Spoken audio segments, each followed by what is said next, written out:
Barragem de Castelo do Bode, 17 de junho de 1977, hora aproximada, meio-dia. Ao sobrevoar a barragem de Castelo do Bode, o foguete da Força Aérea José Francisco Rodrigues avista algo muito misterioso. Pouco depois, o piloto iria ver-se envolvido na situação mais perigosa e extraordinária da sua vida. Em julho de 1977, sobre a barragem de Castelo do Bode, um piloto da Força Aérea Portuguesa experimentou uma situação dramática em que, graças ao seu sangue frio, conseguiu manter o domínio do seu aparelho. O que causou tudo isto foi a visão entre nuvens de um misterioso objeto voador não identificado.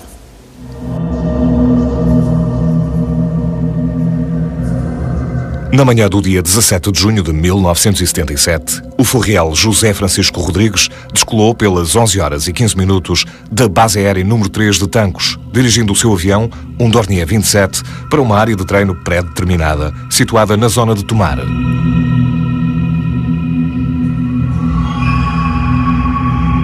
No entanto, um súbito agravamento das condições atmosféricas fez com que, pouco depois, o piloto tivesse de alterar o seu plano de voo. Ao meio-dia, na vertical da barragem de Castelo do Bode, deparou com mais algumas nuvens e decidiu atravessá-las num voo por instrumentos.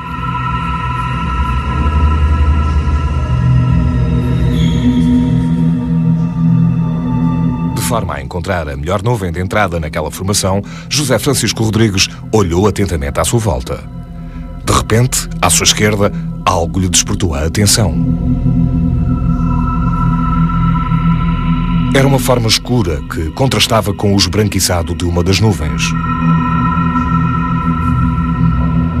O piloto ainda pensou que poderia ser o nariz de um outro avião. Porém, o tamanho daquela mancha não era proporcional ao nariz de nenhuma aeronave por si conhecida. Intrigado, iniciou uma volta pela direita para obter uma melhor visualização daquela mancha e contactou a torre da base aérea número 3 para averiguar se havia algum tráfego aéreo reportado naquela zona.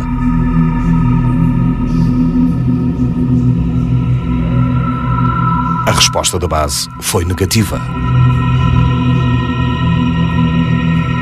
Estando quase a completar a volta à direita, o Furriel pediu à torre que contactasse com a estação de radar para que esta confirmasse a inexistência de aeronaves naquela zona.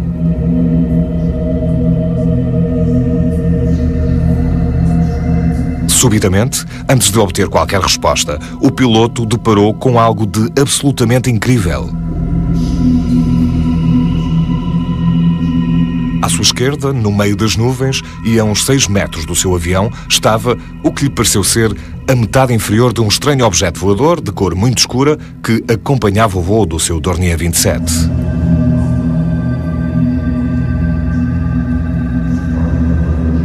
Tinha uma forma semicircular com 12 a 15 metros de comprimento, com algumas saliências semelhantes a janelas, de cor branca amarelada, na sua parte inferior. O piloto pouco mais conseguiu ver daquele estranho objeto, que de repente, e através de uma fantástica aceleração, desapareceu completamente do seu campo de visão. Nesse mesmo instante, o piloto sentiu fortes vibrações no motor do seu avião, que inesperadamente entrou num voo picado e descontrolado em direção ao solo.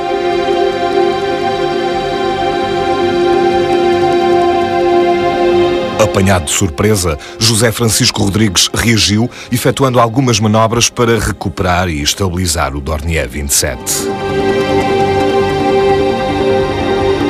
No entanto, e apesar de todos os seus esforços, o avião continuou a descer vertiginosamente em direção ao solo. A situação parecia incontrolável.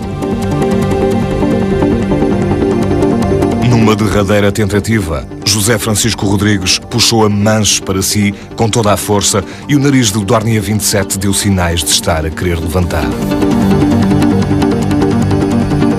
Com alguma dificuldade, o piloto conseguiu então que o seu avião começasse finalmente a recuperar da queda. Contudo, devido à proximidade do solo, ainda teve de efetuar uma arriscada manobra de forma a evitar que o avião chocasse violentamente contra a copa de algumas árvores. nervoso, mas já livre de perigo, José Francisco Rodrigues decidiu regressar de imediato à base, apoiando-se nas informações fornecidas pelos aparelhos de bordo. No entanto, ao olhar mais atentamente para os aparelhos do avião, apercebeu-se da existência de um enorme desfazamento entre o giroscópio direcional e a bússola. Concluiu então que os aparelhos de bordo estavam a levar no sentido oposto àquele que desejava. Invertendo a rota, o Furriel dirigiu-se finalmente para a base aérea número 3 de Tancos, onde, pouco tempo depois, aterrou em completa segurança. Elaborou então o relatório sobre aquele estranho e perigoso voo de treino que enviou para o Estado-Maior. O insólito voo de treino do dia 17 de junho de 1977 ficou para sempre gravado na memória do agora comandante José Francisco Rodrigues, que o volta a recordar 31 anos depois. Eu recordo-me que estava a fazer o voo de treino, que era normal nessa altura, fazer voos de treino. O tempo estava ligeiramente nublado e nós normalmente tentávamos, com esse tipo de tempo, tentávamos fazer aquele tipo de treino que se chamava, que se chama e continua a chamar, de treino de instrumentos. E eu estava, de facto, nessa altura, numa das zonas de trabalho que era muito próxima, e isto é importante dizer porque era uma das barragens que era Castelo de Bode.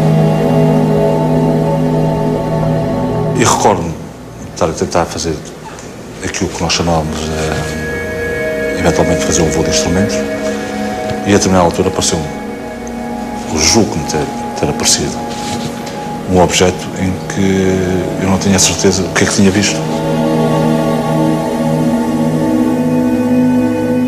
Eu recordo-me ter iniciado uma volta, nessa altura até foi para a direita, e lembro perfeitamente disso porque o objeto apareceu pela esquerda e por isso é que iniciei essa volta para a direita. E contatei, e também é importante isto, e contatei a Torre de Tancos para saber se havia ali algum tráfego, para além do meu, se havia mais algum tráfego. A Torre de Tancos, o controlador de Tancos, desconhecia a existência de mais algum tráfego e pedi-lhes com o radar, normalmente que é o radar que nós chamamos de batina, que tem o controle. Nessa altura tinha o controle do espaço aéreo daquela zona, se de facto tinha conhecimento de algum tráfego nesse local. Isto é o tempo que eu estou a demorar a dar a volta. Há objetos detectados pelos sistemas de radar, outros não são. Mas não é só cá, podemos dizer, os radares portugueses são radares obsoletos. São. Hoje não tanto, na altura eram. Mas acontece isso em todo o mundo. Os objetos se manifestam e não são. Uns são detectados pelos sistemas de radar extremamente sofisticados, outros não. E quando termino a volta, na altura daquilo, quando tinha iniciado a volta, que dá, de certa maneira, 360 graus de volta, do meu lado esquerdo aparece-me um objeto. Naquela altura pareceu-me que estava parado, e portanto, em relação ao meu próprio movimento, e portanto não está parado, está a acompanhar o movimento e mantém a distância. A visão é curta, muito curta, são 4, 5, 6 segundos. Eu não tenho a noção exata do que é que estou a ver. Sei que estou a ver um objeto que, para mim, naquela altura, eu não conseguia identificar, nem hoje consigo identificar, como é óbvio. Fiquei surpreendido, mas também não tive muito tempo para perceber o que é que me estava a acontecer, porque da mesma maneira que o vi, ele desaparece. Na altura em que ele desaparece, o meu avião esteve durante algum tempo praticamente fora de controle. E quando dei por mim, estava numa picada, direito ao chão, e eu não conseguia recuperar. E será que o repentino desaparecimento do estranho objeto voador pode ter estado diretamente relacionado com a queda a pique do Dornier 27? Eu penso que há uma causa e efeito. E penso que há uma causa e efeito porquê? Porque, obviamente, o objeto voador não identificado, ao ter acelerado, ou ter executado uma manobra, seja o qual for, para se afastar, pode eventualmente ter provocado a perda de sustentabilidade do meu avião. E, portanto, eu não descuro em que uma coisa tinha a ver com a outra. A verdade é que para recuperar, apesar de tudo, da minha pouca experiência, tive que usar alguns mecanismos que tinha aprendido no início da minha formação, como inverter os comandos para tentar recuperar. A verdade é que consigo recuperar. Quando acabei de recuperar, ainda bati em algumas copas de árvores. E o mais dramático para mim, na altura, foi... Eu não tinha bem a certeza do que é que me tinha acontecido e, por isso, decidi voltar imediatamente para a base. E eu, na altura, lembro-me de ter pensado que estava a voar para a base, que saindo da barragem de Castelo de Bode para a base, devia estar a voar em relação ao golpe, devia estar a voar para o sul, e estava convencido que estava a voar para o sul. Eu tinha indicações todas que estava a voar para o sul, e quando me apercebo que já devia estar a ter algumas referências visuais em relação à base, dou comigo a analisar e a perceber que não estava, que estava-me a afastar. E, portanto, eu estava precisamente a voar ao contrário. Quando consegui perceber isso, acabei por optar por inverter o voo e regressar para a base. E qual será a explicação para o súbito desfazamento dos aparelhos de bordo do Dornier 27? Nunca me consigo explicar porque é que o avião teve esse problema e, em termos de rosas magnéticas, funcionou precisamente ao contrário. Ninguém conseguiu explicar. No entanto, alguns especialistas na área da eletrónica e da física apontam para uma hipótese que poderia explicar o sucedido. A luminosidade que em geral cerca esses objetos voadores, implicando questões de ionização da atmosfera que está à volta dessas naves, pressupõe que realmente há na nave, no seu interior, a produção de campos elétricos e magnéticos de elevadíssima intensidade. Uma bússola, em princípio, aponta para o norte, não é? Norte magnético. Se, porventura, eu tiver ali um campo magnético intenso, não é? Esse campo pode afetar a bússola e, portanto, o norte, digamos assim, já não estará localizado naquele ponto em concreto e, portanto, poderá, inclusive, variar. Depende da forma do campo a que a bússola estiver sujeita, não é? E, portanto, aí tudo é possível. A bússola até pode ficar maluca, entre aspas, não é? Montei uma pequena experiência que mostra uma pequena e simples experiência, como irão verificar, que mostra que, na realidade, uma agulha magnética está orientada inicialmente ao longo da direção norte-sul terrestre, mas se a colocarmos na proximidade de um fio condutor, vai sofrer uma rotação. No interior da segunda nave poderá estar equipamento, bobinas, fios condutores, com elevadas tensões, voltagens, que podem, eles próprios, ter interferido pelos processos já atrás enunciados com o avião e ter criado, no seu interior, importantes campos magnéticos passíveis de explicar a inversão da agulha magnética. Contudo, esta hipótese não é livre de algumas contradições.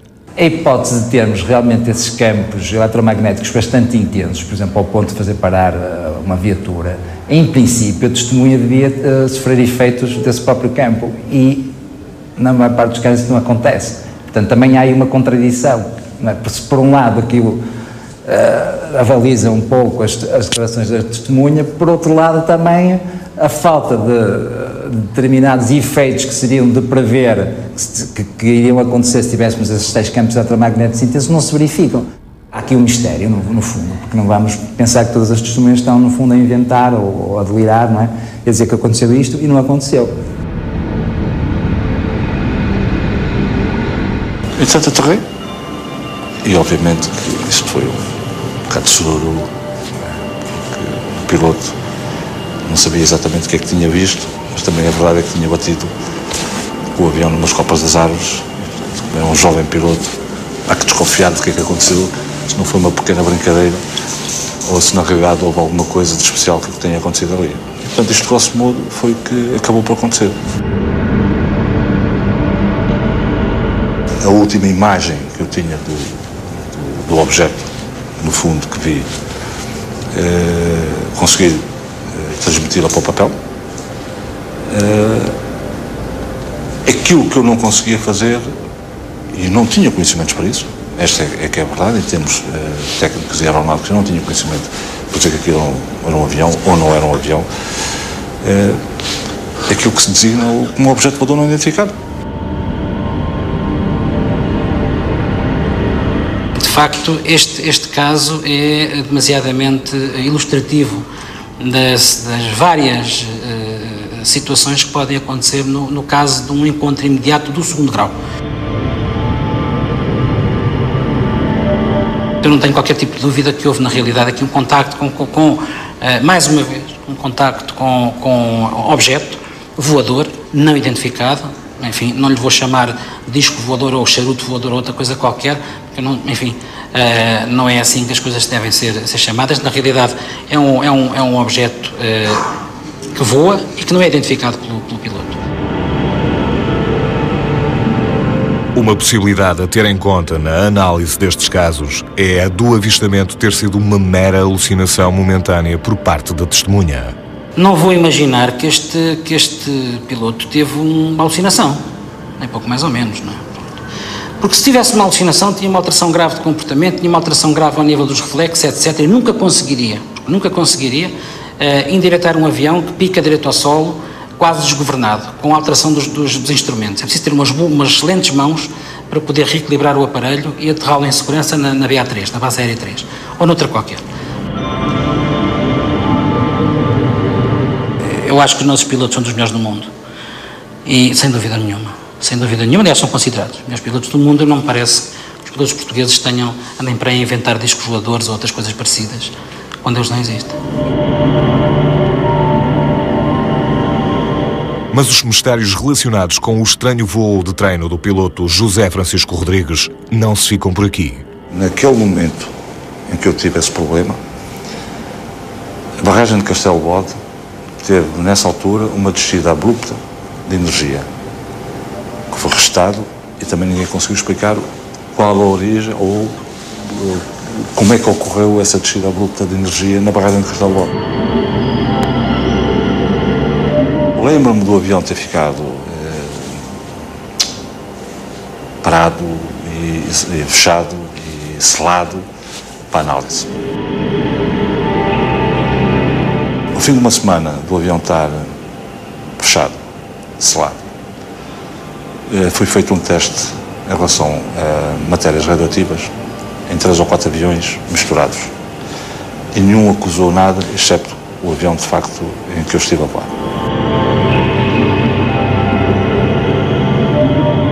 Mas depois, a razão essencial de tentarmos perceber é que há ali um período, nessa altura, em Tancos, inexplicavelmente nós tínhamos, de vez em quando, alguns objetos que apareciam por ali e não sabíamos bem o que era. Nessa altura já tinha acontecido em Tomar, as pessoas reportarem que havia um foco de luz em cima de Tomar e que era opaco e ninguém conseguia perceber. Eu próprio estive envolvido, pouco tempo antes tinha estado envolvido, éramos 4 pilotos, um dos pilotos atualmente, penso que é Major-General na Força Aérea ainda, descolámos à noite porque o controle na altura detectou que havia ali um tráfego que supostamente não devia estar e nós nunca conseguimos identificar, era um foco de luz, nunca conseguimos identificar. Portanto, nós nunca percebemos bem o que é que acontecia ali. Nunca mais me interessei em tentar saber o que é que houve, o que é que deixou de haver, como também nunca mais ninguém me fez chegar a mim qualquer relatório ou qualquer informação em relação a este voo e aquilo que aconteceu. E que nessa altura já não era novidade, absolutamente nenhuma, já não era novidade. Podia ter sido um balão que eu não conseguisse identificar, podia ter sido um avião estranho que eu não consegui identificar. A única coisa é isto, objeto voador que eu, na altura, não consegui identificar.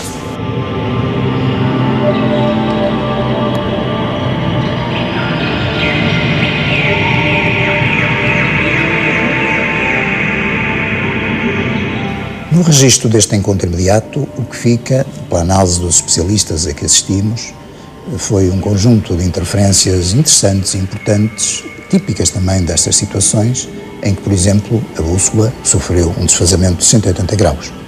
De facto, em todo o repertório internacional, muitos destes casos têm sido registados. O caso português fica a constituir mais um elo dessa cadeia de acontecimentos inesperados.